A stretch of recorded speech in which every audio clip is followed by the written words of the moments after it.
দূর দূর দূর, বাড়িটা ফাঁকা ফাঁকা লাগছে। পুটুদিটা চলে গেল, আর গুনগুনের এখন লেখাপড়া শুরু হয়েছে, সারাদিন উনি লেখাপড়া করছেন। হ্যাঁ বাবিন, অনেক লেখাপড়া করেছে, এবার নিচে ডাক না। হ্যাঁ, আমি এখন ডাকতে গেলেও বিরক্ত হবে, খ্যাক খ্যাক করবে। অন্য কাউকে বলো না। শোন, তোর অপেক্ষায় আমরা বসে নিই, অলরেডি মিষ্টিকে ডাকতে পাঠিয়েছি, এখনো আসছে না কেন সেটা বুঝতে পারছি না। হ্যাঁ, চলে আসবে গুনগুন, ওই বইপত্র হয়তো গুছিয়ে আসতে একটু সময় লাগছে। আমরা একটা কাজ করি, আমরা কি পুটু পিসির বাড়িতে যাই, চলো। কি? না না, এখন যাওয়ার দরকার নেই, এই তো কালকেই তো আবার যেতে হবে বউ ভাতে, এখন যাওয়ার দরকার নেই। সকালবেলা যা রিসেপশন হয়েছে সে কথা তো কাউকে বলিনি। আরে বাবা, দাদা ভাই, ওনারা তো আর পুটু পিসের নিচের কেউ নয়, আফটার অল চলেই তো যাবে ওরা। হ্যাঁ, সবাই হয়তো চলে যাবে, কিন্তু একজন তো থেকেই যাবে ও বাড়িতে।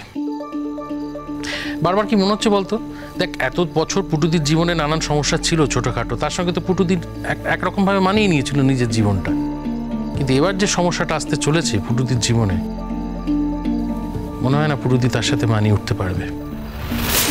কি সমস্যার কথা বলছো? ওই মহিলা খুব একটা সুবিধার হবে না রে। দেবলীনা আন্টি? আমি আগেই বুঝেছিলাম, আজকে ব্যাপারটা আমার কাছে আরো পরিষ্কার হয়ে গেল। হ্যাঁ, তা তো বটেই, কারণ তাই যদি হতো তাহলে ওই মানে অনুষ্ঠানের দিন, বিয়ের দিন সুইসাইড করতে যেতেন না।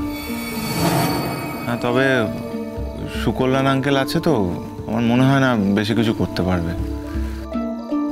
সেটা জানি, সুকল্যাণদা ওর পাশে আছে, কিন্তু কি বলতো, আমার যেটা বারবার মনে হচ্ছে যে পুটুদি হঠাৎ করে এই সমস্যাটা তো পুটুদির জীবনে কোনো প্রয়োজন ছিল না, মানে নতুন সংসার করতে যাচ্ছে, এরকম একটা বাজে সমস্যা কেন নেবে সে জীবনে? আজও তো আমরা একটু কথা শুনিয়ে দিলাম শেষ পর্যন্ত, আর পারলাম না থাকতে। কি হয়েছে?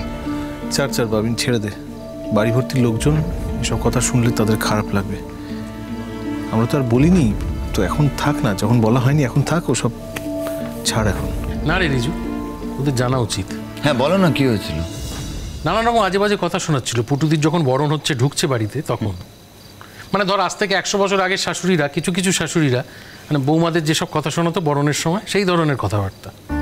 মেনলি ওই সুকল্যাণদার মামি উনি বলছিলেন, আর এই দেবলীনা তারে তাল মেলাচ্ছিল। হ্যাঁ, তো পুটু পিসের কথা শোনো না কেন? পুটু পিসির তো সেরকম শিক্ষা নয় চিনি, নিশ্চয়ই প্রতিবাদ করবে, পুটুদি প্রতিবাদ করবে, তো প্রথম দিন বউ হিসেবে বাড়িতে ঢুকছে, তখন এরকম চারপাশ থেকে কথা ধেয়ে এলে খুব ডিপ্রেসড হয়ে গেছে স্বাভাবিকভাবেই, কাঁদছিল আমরা যখন বেরিয়ে আসছি। কান্নাকাটি করছিল তখন, বললে না তো?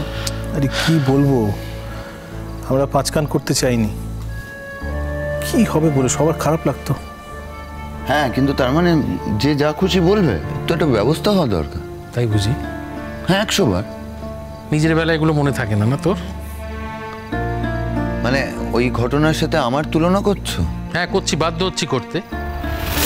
তুমি এই গত কমাস তোমার বউকে কি কি বলেছো তার লিস্ট তুলে দেবো, তোমার সামনে ধরবো? আমরা বাড়ির সবাই ছিলাম, আমরা বাড়ির সবাই ব্যাপারটাকে অন্যরকম ভাবে প্লেস করেছি, মানিয়ে নিয়েছি, গুছিয়ে নিয়েছি। ওখানে ঠিক উল্টোটা হচ্ছে, বাড়ির সবাই মিলে বলছে, অপমান করছে, আর সুকল্যাণদা সামলাচ্ছে। কই, তোমাকে তো এই রোলটা এই বাড়িতে প্লে করতে দেখলাম না কোনোদিন আমি। দেখো, আমার বউকে তো এই বাড়ির লোকজন কিছু বলে না, শুধু মাথায় তোলে আর মাথায় তোলে। আর ওকে আমি কি বলেছি শুধু আমার বলাটা শুনতে পেয়েছো, আর ও যে আমায় কি কি কথা বলে সেগুলো কিছু কানে যায়নি, শুনতে পাওনি। এই এই গুনগুন কোথায়? হ্যাঁ, কি রে বাবা, কোথায় মানে? কোথায় মানে কি, তোমায় তো খুঁজতে পাঠালাম, পড়া ঘরে আছে তো। কোথায় কোথায়? পড়া তো দূরের কথা, ও কোথাও নেই, আমি সব জায়গায় খুঁজে এসেছি গো, বাড়িতে কোথাও নেই।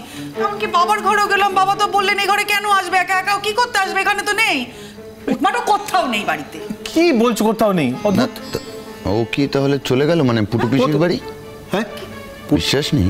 পুটু পিসি হতে পারে, হতে পারে, মানে ও হয়তো পুটু পিসিকে মিস করছে তাই চলে গেছে ওখানে, আমাদের বলে যায়নি, পাছে আমরা ওকে যেতে না দিই।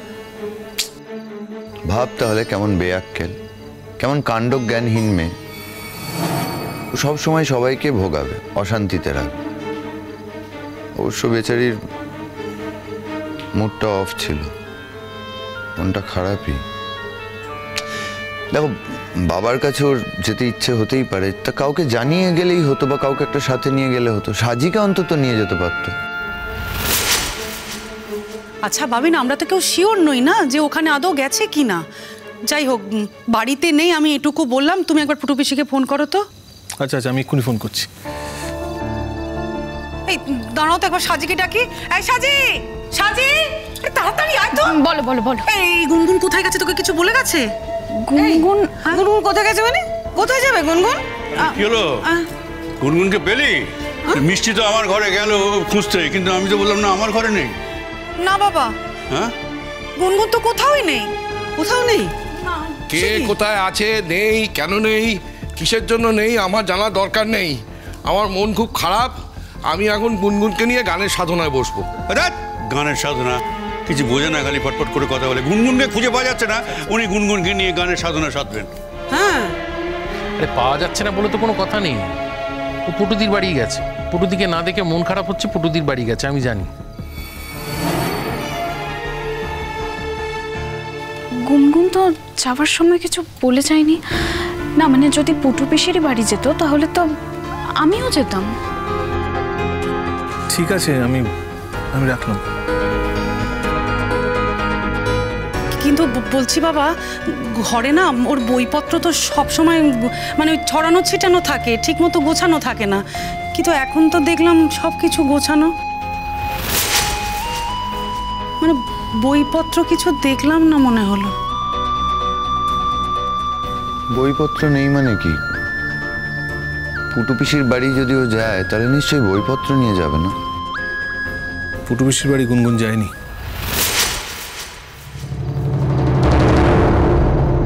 প্লিজ মা, শাট আপ।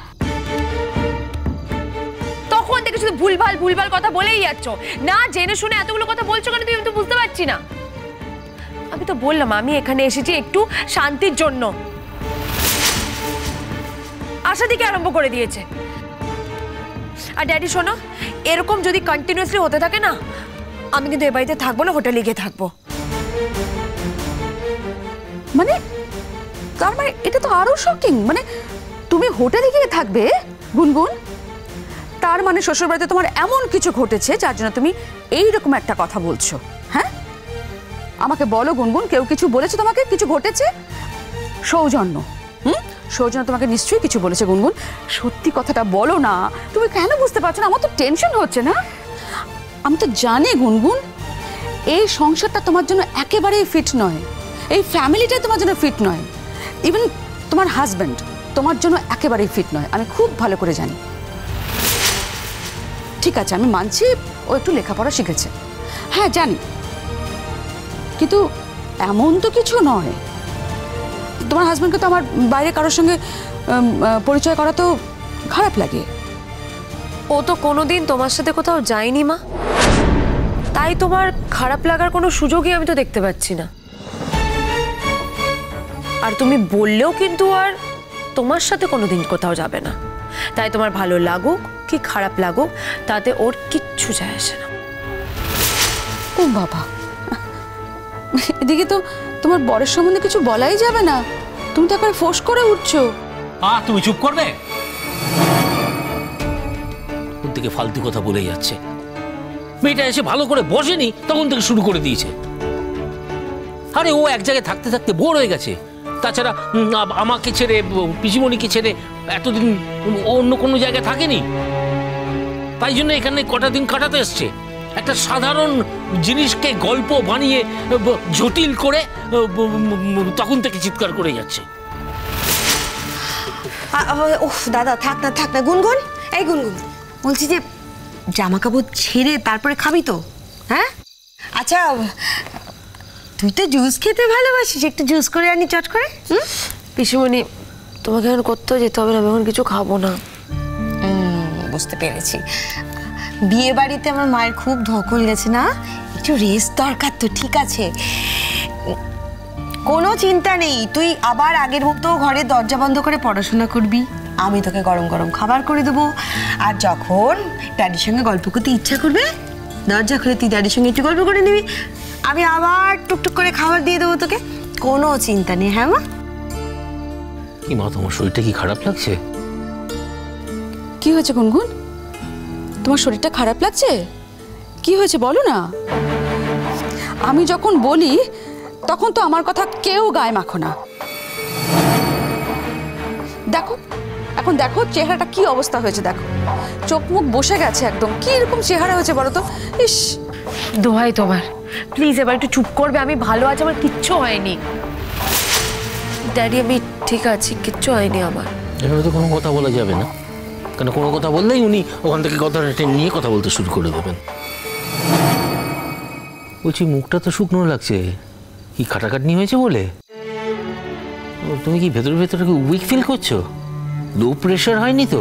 আমি একটা কাজ করব, আমি তোমার প্রেশারটা চেক করে নেব। ড্যাডি আমি ঠিক আছি ড্যাডি, আমার কিচ্ছু হয়নি।